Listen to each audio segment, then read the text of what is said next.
Hey guys, my name is Francisco Hernandez, and today's video is going to be about modeling lamps. I've actually made a couple videos on this topic already, but it doesn't hurt to make a refresher video on that topic every now and then, so that's why I wanted to make this video. I'm also going to be showing you guys at the end of this video a behind the scenes look into a photo shoot that I did using mainly about 90% of the photos were taken with just modeling lamps, no flash. Every single time that I post photos on Instagram or Facebook using just the modeling lamp feature on my strobes or my flashes, you guys usually have a couple of questions. So I wanted to go over some of those questions in this video. The very first question that I wanted to go over is, what is a modeling lamp? And the answer to that is, it's a continuous light source that's going to be something that's on your strobe or your speed light that just gives you a continuous light source to kind of preview exactly how the light's going to fall before you even fire your flash. You can also use the modeling lamp feature to help now focus in very low light scenarios, like at night, for example.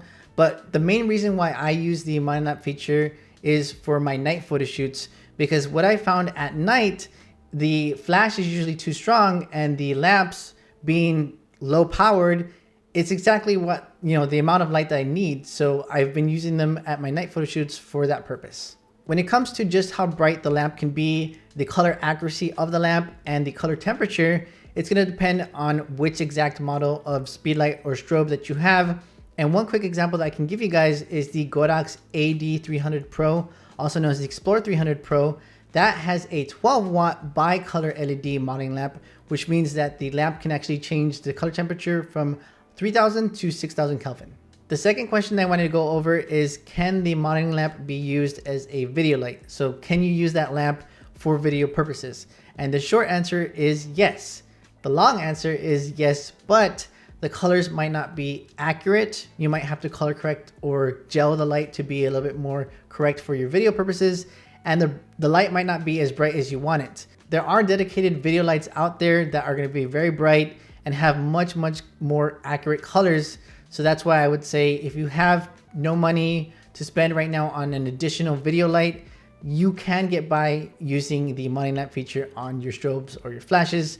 But you will have to keep in mind that since it's not going to be so bright, you might have to really increase the ISO in case you're doing like video like this, where I'm just sitting down in my office and it's kind of low light. You might have to bump the ISO quite a bit. You guys don't know this, but actually when I started making YouTube videos back in 2016, I actually used my Godox AD600 BM. That's the Explorer 600 manual non-pro version. They didn't have the pro version back then. I actually used the lamp on that light for video, for to lighten myself. And it's only 8 watts of power, or actually 10 watts of power, and it's very blue in color temperature. So I did have to kind of make the color temperature much warmer on my camera settings, and I did have to raise the ISO quite a bit, but I did, I was able to use that lamp for that purpose. But also another feature that I should have talked about is the lamps can also cause your light to have very noisy fans to cool down the light, the strobe. So I did also have to use an external mic for my videos, and I had to kind of use a little bit of post-production to minimize the noise of the fan as well. The next question that I wanted to go over is the modeling lamp as bright as the flash? And that's a very easy answer. No, it is not. Hey guys, just wanted to interrupt real quickly because I decided while editing this video, I wanted to show you a quick example of just how low an output the lamp is compared to flash. On the left, you have the 300 Pro at 1/256. On the right, you have the lamp at 10, and you can see just how dark it is in comparison. In order to get the same exposure on the left, I had to bump the right shot 2.5 stops, which meant that the lamp at full power is about the equivalent to a flash output of 1536. If the continuous light, the LED light source, the modeling lamp, was as bright as the flash, it'd be very high powered. It would cause that light to be much more expensive and very harsh in terms of just, it'd be hot to touch. It'd be very bright, and it'd have to have a power source. The only time I've ever had experienced any sort of continuous light source that was very bright as a strobe was back in 2017. I attended an event called Sony Kando. They invited all the Sony ambassadors, and I was one at the time. And they had, basically it was a movie set where you could take pictures of models underneath very hot continuous movie lighting. And those were very expensive. I believe I asked one of the people on set how much it was costing every day. And I want to say it was something like 30,000 just to have those lights every single day to light those models. The very next question is, does the modeling lamp turn off when you fire the strobe? And that's actually a very good question. And I would say about 90% of the strobes or speed lights out there have the ability to turn off the lamp whenever you fire your strobe, or you can keep it on if you want.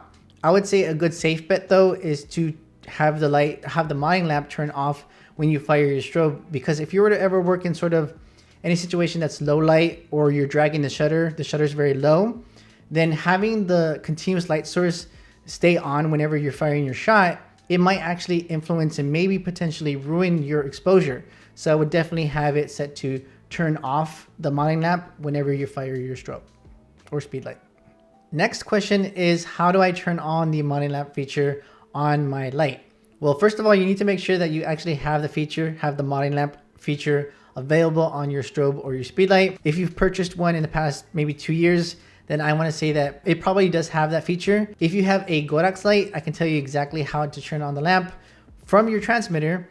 And the way to do that on the original, I believe it's called the XT transmitter, you just have to hit the channel button twice very quickly, and it'll turn on the modeling lamp of whatever light you're connected to. If you have the Pro transmitter for Godox, I believe it does have a modeling lamp button that you can just tap on to turn on the lamp. The very last question I want to go over is, do I adjust my camera settings for the modeling lamp or the flash of my strobe or my speed light? And the answer to that is, it depends on what I'm using. If I'm using the lamp at night, for example, then of course I'm going to use my camera settings or adjust my camera settings for that lamp, since I'm using the lamp and not the flash. And if I'm taking pictures during the day where it's very, very bright and the lamp is going to be pretty much useless, then of course I'm going to be adjusting my camera settings for the flash. A very quick answer for that is, at night I tend to use the lamp, so I'm going to be adjusting my camera settings for the lamp. And during the day I'm going to be using the flash because the lamp is not going to be helpful, and I'll be adjusting my camera settings for the flash. And that's pretty much all the questions I can think of that you guys tend to ask. But if you guys have any other questions about modeling lamps or anything else really, let me know in the comment section below and I'll reply as quickly as possible. I hope you guys enjoy the photo shoot that I'm going to be showing you right now. I did use the Godox AD600 Pro and the Godox AD400 Pro for the photo shoot, using I think the 34-inch beauty dish and 25-inch beauty dish. One thing that I did want to let you guys know about this photo shoot is I actually used the Godox AD400 Pro, which is 30 watts of power, as the main light, and the 600 Pro, which is 38 watts of power stronger, as the rim light, because I was actually using the 600 Pro kind of out of the way of the shot. I didn't want it in the frame of the shot, so I wanted it further away. So in that case, I wanted that further away light, the 600 Pro, the stronger light, to kind of travel through the air enough to be strong enough to hit the subject. And that meant I used the stronger of the two lights. So that's why I used the 600 Pro as the rim light and the less intense, the 30 watt 400 Pro's modeling lamp as the main light. It didn't have to travel as far as the 600 Pro. So I wanted to use the weaker light as the main light, stronger light as the rim light. So that's why I did that. Hope you guys enjoyed this photo shoot. I want to say thanks to Dania for modeling great, my fiance for helping me out with the photo shoot, and I hope you guys enjoy the photos. Take care.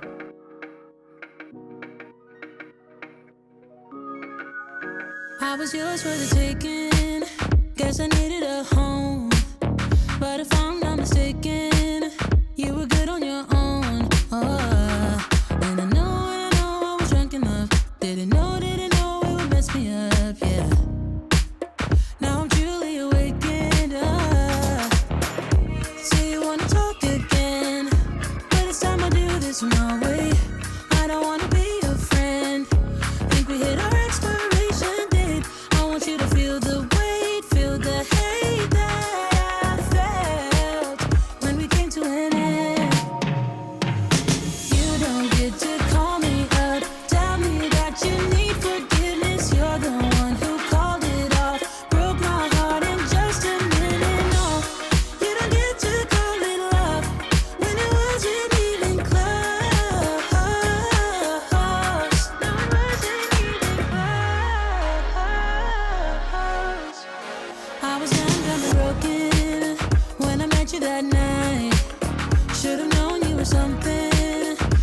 mess with my mind. But I won't put the blame on me. You're the one to be honest, yeah. 'Cause you can